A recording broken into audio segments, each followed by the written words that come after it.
Akkam Oromoo bakka jirtan maran nageenya isinirraa jiraatu. Kun haasawa gadaa sistamiiti. Haasawa gadaa sistamii irratti hadda waa'ee steetii Oromoo yookaan gosa guddoo Oromoo yookaan gadaa shanan Oromoo jedhamee kan beekamu haasofna. Gadaan waliigalatti akkana fakkaataa viidiyoo tokkoffaa irratti walitti qabaan kana dubbadhe viidiyoo lammaffaa irratti gadaa sistam haasawa lammaffaa jedhamu irratti waa'ee warra jalaa waa'ee gosa haasee gosta kam ijaaramti. Kanadhaa immoo waa'ee steetiiti yookaan gosa guddoo kan jedhamee beekamu. Waa'ee jimmallee steetii Oromoo jedhanii Jimma akkan gadaa qoradheetti beekutti Jimma steetii gadaa shananiitii miti. Jimma steetii shanan kana keessa tokko keessa argamti. Namni gariin ammoo Shawaan tuulama malee Shawaa miti gabrummatuu Shawaan nutti fidee jedhanii sun dubbii ana galchuu miti. Ani filaasafii jiru barsiisa malee an dubbii Shawaa keessa seenee sun waan Shawaan walii fixatee maqaa ofii qulqulleeffatu. Gariin ammoo Shawaan jedhamnu Salaalee jedhamna jedhanii sanillee ka Shawaan walii fixatu malee sunillee kana galchuu miti. Gujiin illee steetii hojjaatii, Liiban illee steetii hojjaati jedhanii sunillee waan Booranni walii fixatu argitanii. Baale illee steetii hojjaati jechuu yaalaa gariini naa salannuun beekaa sun Arsii kiyya. Nu warri Baalee nu arsi malee Baalee jenneetiin akkasitti fudhannu. Baalee akka lafaati ofiin beenna. Warri Gadabii illee hin jirra. Arsi malee nu Gadab lafumaan akkas ofiin jenna malee akka steetiitti Arsii keessaa baanee hin jennu. Warri Baddaa illee hin jirra. Nu wajjin baanee steetiin keenya adda hin jennu yookaan gammoojjii illee hin jennu. Waliigalatti Arsiidha. Wanni akkasii yoo gosa keessa jiraatee sunniin warri gosa Shawaa keessaa dhalate sun waan Shawaan walii fixatu. Boorana keessa yoo ta'e sun waan Booranni walii fixatu. Arsii keessa illee yoo ta'e sun waan gosti Arsii wal geettee walii fixattu. Hararge keessa illee yoo ta'e waan gosti Hararge wal geettee walii fixattu. Wallagga keessa illee yoo jiraate akka Iluu Abbaa Booraa steet hojjaate jedhanii sanillee ka Wallagga walii galee fixatu. Kana waan ta'eef waa'ee steetii kana haasofnu. Odaa argitanii gostillee odaa qabdi, steetiinillee odaa qaba. Oromoo walii galatti odaa qaba. Odaan mallattoo bilisummaa biyya Oromooti. Biyya keessatti steetii fi gosti guddoonii fi gosti xixiqqoon jala kana jiran warri lookoo bilisummaa mataa isaanii qaban. Kanaaf jarrillee odaa qaban. Jarrillee odaan mallattoo bilisummaati. Kanaaf Oromoon odaa yoo qabatu bilisummaa ofii qabate jechuudha. Amma kana keessatti Oromoo yoo ijaarra jenne Booranni uummata miliyoona 15, Arsiin miliyoona 15 yookaan 15 ol taana jennee of tilmaamna. Shawaan akkasitti uummata miliyoona 10 ol jedhamee tilmaamama. Wallagga uummata miliyoona 10 ol jedhamee tilmaamama. Harargeen uummata miliyoona 10 ol jedhamee tilmaamama. Uummanni lakkoofsi isaa gana guddaa kun yoo ijaarame maaltu bada? Uummanni lakkoofsi isaa gana guddaa yoo ijaarame maaltu bada? Akkan gadaa laalutti wanni tokko kabadu hin jiru. Oromoon jabaatu malee akkan cabne Oromoon jabaatu malee. Yeroo diinni qawween dhufee uummata keenya lafarraa dhadha'ee kaan harma muree kaan harka mureen jedhin saniin dura Oromoon gadaa shaniin tumsamee bilisummaa ijaarratee ture. Gadaan shanan Oromoo kun urjiilee shanan fi caasaalee shanan faa jedhanii katti moggaasan. Gadaan tokko dhiiga mandoo sikkoo Arsii odaa roobalee seera Arsii tumatanii akkas gadaan tokko. Gadaan biraallee dhiiga bareentummaa Harargee odaa bultum seera Harargee tumatanii akkas isteetii bilisoomanii jiraatu turan. Gadaan sadaffaa dhiiga Maccaa Wallagga odaa Baseel seera Wallaggaa tumatanii jiraatu turan. Odaan afraffaa dhiiga Tuulamaa Shawaa odaa Nabee seera Shawaa tumatanii akkas jiraatu turan. Odaa kenna kan gafaa odaa Booranaa dhiiga Samaaloo jedha. Boorana odaa Bulluqii seera Booranaa tumatanii akkasitti bilisummaan jiraatu ture. Odaan shanannan kun wal ga'ee seera Oromoo ka tumate. Biyya Oromiyaa ka ijaare odaa shanan kanatu wal ga'ee seera Oromoo tumatee akkasitti Oromoon odaa shaniin walii hirmaatee biyya ijaaree biyya bulchuu ture. Hojiin steetii kanaa gosoota ofii tissu. Gosoota ofii irraa taaksii Oromoo guuranii Oromiyaa kattiin ijaaran abbaa gadaatii galchu.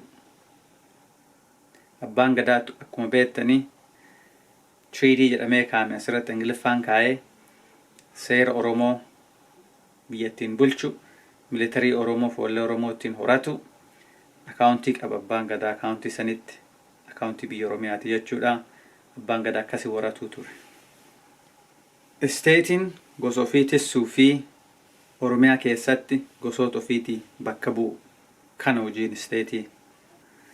Yoo Gadaa kanaan isteetiin kunniin akkana ijaarame, uummanni lakkoofsa kana gahu kunniin yoo akkana ijaarame, gosti takka filannoo sababattee mootummaa dhuunfattee ummata militariin haleeltee cunqursitee ummata saamtee buluu hin dandeettu.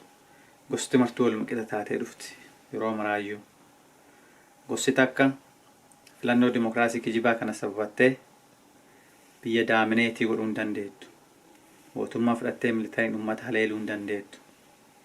Yoo Gadaan ijaaramuu dhabaannee akka ammaa kanatti ummanni waliin beekne akka horii cadhisee yoo kolfaana kayaa'u gabrummaan Oromoo itti fufti.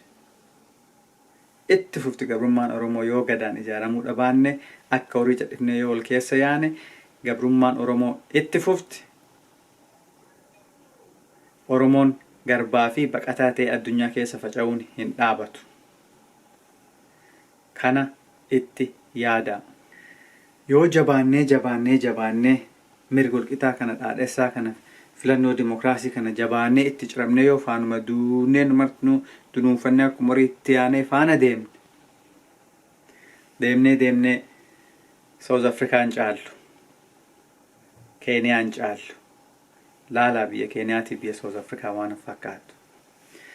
Uummanni South Afrikaa bilisoomtan jedhaniini sobaniini faranjoonni qabeenya jiru mara hambifattee waan biyya qara saamtellee hambifattee uummanni South Afrikaa mataa ofiitiin rakkoo keessa waan jiruuf filannoo sobaatiin yeroo mara waan itti taphataniif xenofoobiyaa jedhaniitiin waggaa maraayyuu bayanii baqattoota haarawaa cunqursan.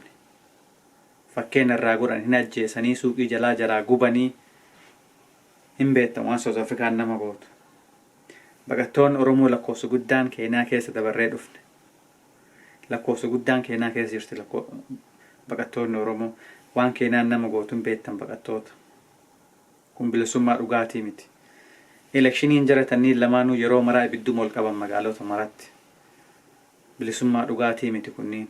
Itoophiyaa keessa turree Gadaa kennaan ijaaramuu yoo dhabaan yeroo maraayyuu rakkinni Keeniyaatiif rakkinni South Afrikaatii fi rakkinni biyya sadarkaa sadaffaa addunyaa maraa akkasuma nu cunqursa akkuma biyyoota tanniin cunqursutti. Biyyi sadarkaa sadaffaa osuma dimaakarsii dhaadhessitu. Uummanni waliin beekne mara waliin naxxee faranjoonni uummanni waliin beekne marti osoo akka horii wal faana yaa'u. Biyyi sadarkaa sadaffaa marti nu cunqursaa guddaa keessa jiru. Biyyi sadarkaa tokkoffaa sistemni Ameerikaa akka faranjii deeggaru isin martinuu hin beektan. Oromoon biyya tana jirtan. Warri Suudii jirtan hin beektan akka Suudiin gosaan ijaaramtee jara malee namni tokkochillee achi keessatti akka bilisummaa hin qabne. Suudii keessa namni Saa'udii yoo hin taane citizenii akka hin taane hin beektanii miti. Lammii Suudii akka hin taane hin beektanii miti. Kan osoo beektan Gadaa teessanii deebi'uun sodaatinaa. Iraan yoo laaltan, Ingilaand yoo laaltan, Jaappaan yoo laaltan, Chaayinaa yoo laaltan, Izraa'eel yoo laaltan, biyyi gurguddoon bilisummaa bareedduu qabdu martuu gosaan ijaaraman. Sistemni jaraa dhiigaan ijaarame. Akkuma Gadaa sistemiin kun akkana hoo jiru.